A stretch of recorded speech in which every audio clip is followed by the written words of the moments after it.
Chapitre 31. 1. Le sannyasi Vijayananda. 2.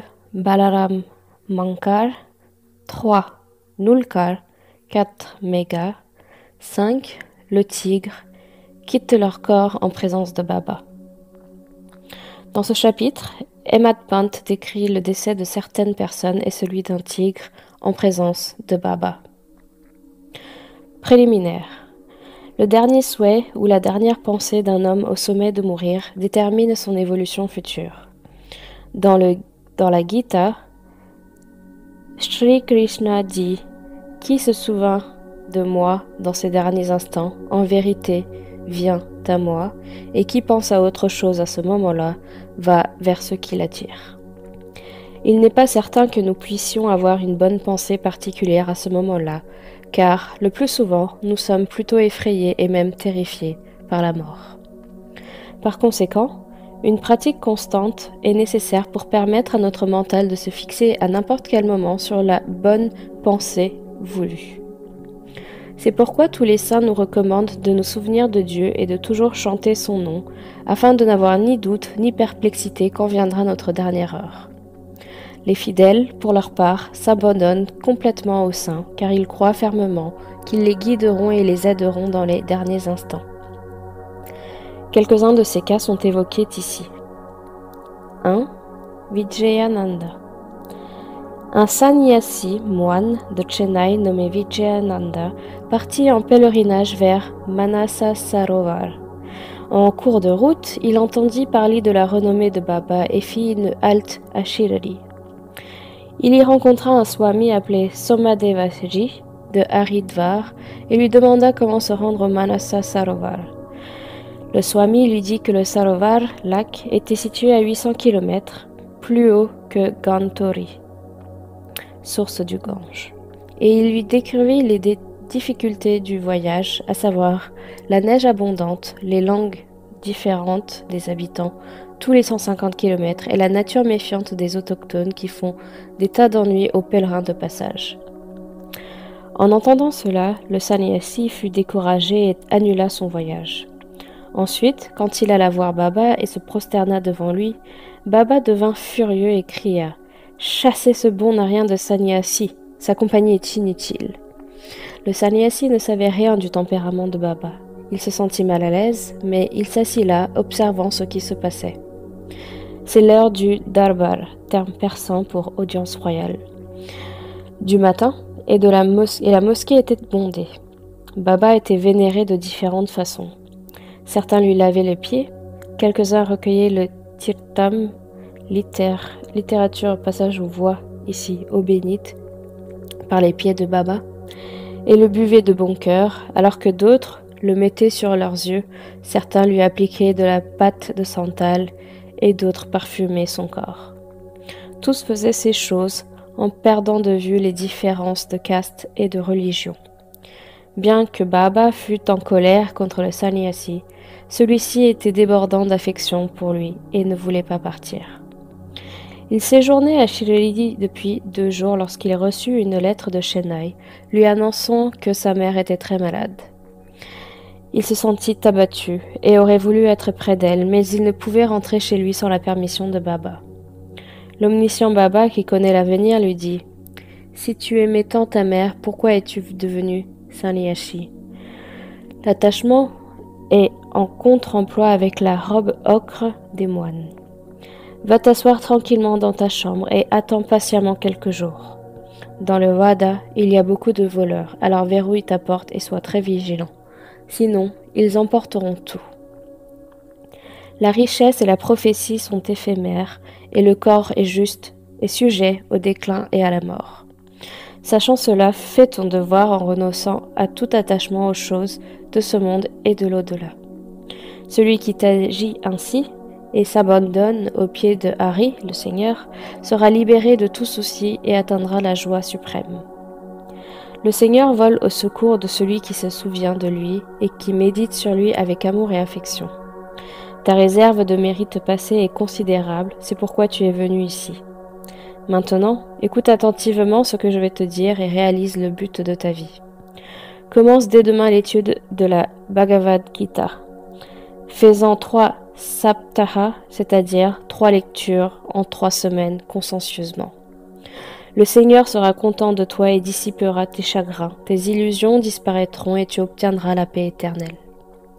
Voyant que sa fin était proche, Baba prescrivit ce remède et lui fit lire le Ramavijaya qui plaît au dieu de la mort. Le lendemain matin, après sa toilette et d'autres rituels de purification, le sannyasi commença la lecture de la Bhagavad Gita dans un coin retiré du jardin Lendi. Il acheva 2 lectures, après quoi il se sentit très fatigué. Il retourna au Vada, resta dans sa chambre pendant 2 jours, et le 3e, il rendit l'âme sur les genoux du fakir Baba. Baba demande que l'on conserve le corps toute la journée, et ce pour une bonne raison. Cela permit à la police de faire venir les enquêtes nécessaires et de donner la permission de disposer du corps. Il fut enterré dans un lieu convenable avec les rituels appropriés. De cette manière, Baba aida le sannyasi et lui assura Saggati, le salut. 2. Balaram Mankar. Un homme marié appelé Balaram Mankar était un fidèle de Baba. Quand sa femme mourut, il fut très affecté, et confiant la direction de sa maison à son fils, il partit vivre à Shirdi auprès de Baba. Heureux de sa dévotion, Baba voulut donner un nouvel élan à sa vie, et il fit cela de la manière suivante. Il lui donna 12 roupies et lui demanda d'aller vivre à Machindragad, district de Sattara. Tout d'abord, Mankar était réticent à l'idée de partir et de s'éloigner de Baba. Cependant, Baba le convainquit que c'était la meilleure ligne de conduite pour lui et lui demanda de pratiquer la méditation 3 fois par jour dans le Gad, forteresse. Ayant foi en la parole de Baba, Mankar se rendit au Gad. Il fut enchanté par la sérénité, l'eau pure, l'air sain et les environs de ce lieu, et il commença à pratiquer assidûment la méditation comme Baba lui avait recommandé de faire. Au bout de quelques jours, il eut une révélation. En général, les bhaktas obtiennent une révélation durant leur samadhi ou leur état de transe. Mais dans le cas de Mankar, elle lui vient alors qu'il revenait à son état de conscience ordinaire après la transe. Baba lui apparut en personne. Non seulement le Mankar le vit, mais il put aussi lui demander pourquoi il l'avait renvoyé là. Baba répondit « À Shirdi, beaucoup de pensées et d'idées commençaient à envahir ton mental. Alors je t'ai envoyé ici pour permettre à ton mental instable de se calmer. Tu pensais que j'étais à Shirdi dans un corps composé de 5 éléments et mesurant 1m70. À présent, regarde et détermine si la personne que tu vois ici maintenant est la même que celle que tu as vue à Shirdi. C'est la raison pour laquelle je t'ai fait venir ici. » À la fin de cet épisode, Mankar quitta le Gad et poursuivit sa route en direction de Bandra, son lieu de naissance. Il voulait faire le voyage en train de Pune à Dadar, mais quand il se présenta au guichet pour acheter un billet, il y avait une queue énorme. Il aurait dû patienter longtemps pour obtenir son billet, mais un villageois vêtu d'un lango, morceau de tissu, noué autour de la taille et d'un kambali, écharpe, sur les épaules, se présentait et dit « Où allez-vous » ?»« À Dadar, répondit Mankar. Alors l'homme lui dit « S'il vous plaît, prenez mon billet. Comme j'ai un travail urgent à faire ici, j'ai annulé mon voyage à Dandar. » Mankar fut très heureux de recevoir ce billet, mais sur le temps qu'il sorte l'argent de sa poche, le paysan avait disparu dans la foule. Mankar essaya en vain de le retrouver. Il le chercha jusqu'à ce que le train quitte la gare, mais il ne trouva aucune trace de lui. Ce fut la seconde révélation que Mankar obtint d'une manière étrange. Ensuite, après avoir revu sa maison, Mankar revint à Shirdi et resta au pied de Baba, suivant toujours son commandement et son conseil. Finalement, il eut la chance de quitter ce monde en la présence de Baba. 3. Tatya Sahib Nulkar. Hemat Pant ne donne aucun renseignement concernant Tatya Sahib Nulkar, à part le fait qu'il rendit l'âme à Shirdi. Un bref résumé de cette histoire qui parut dans le magazine Sai Leela est rapporté ci-dessous. En 1909, Tatya Sahib était juge adjoint à Pandharpur et au même moment, Nana Sahib Chandorkar, qui y était Mamlatdar, autorité civile d'un district. Les deux hommes se rencontraient souvent pour discuter. Tatia Sahib ne croyait pas aux saints, alors que Nana Sahib avait du respect pour eux. Souvent, Nana Sahib lui racontait les lilas de Sai Baba, et il a insisté pour qu'il aille le voir à Shirdi. Finalement, Nulkar accepta d'y aller à 2 conditions. Il lui fallait un cuisinier brahman et de bonnes oranges de Nagpur pour l'offrande. Ces 2 conditions furent providentiellement remplies.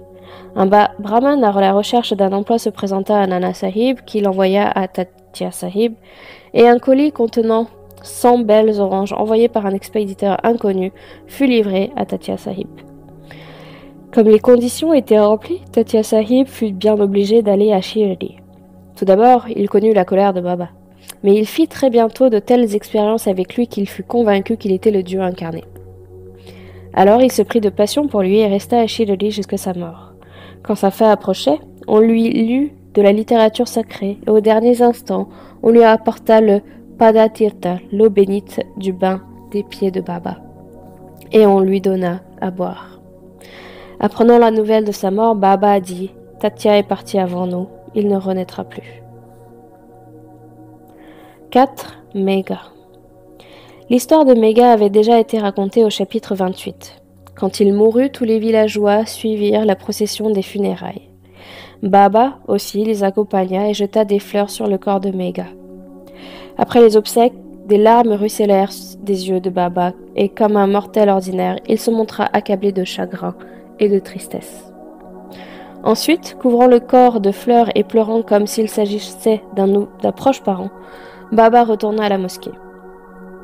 On a vu de nombreux saints donner Sadgati, vraie voix, salut, à des hommes, mais la grandeur de Baba est unique.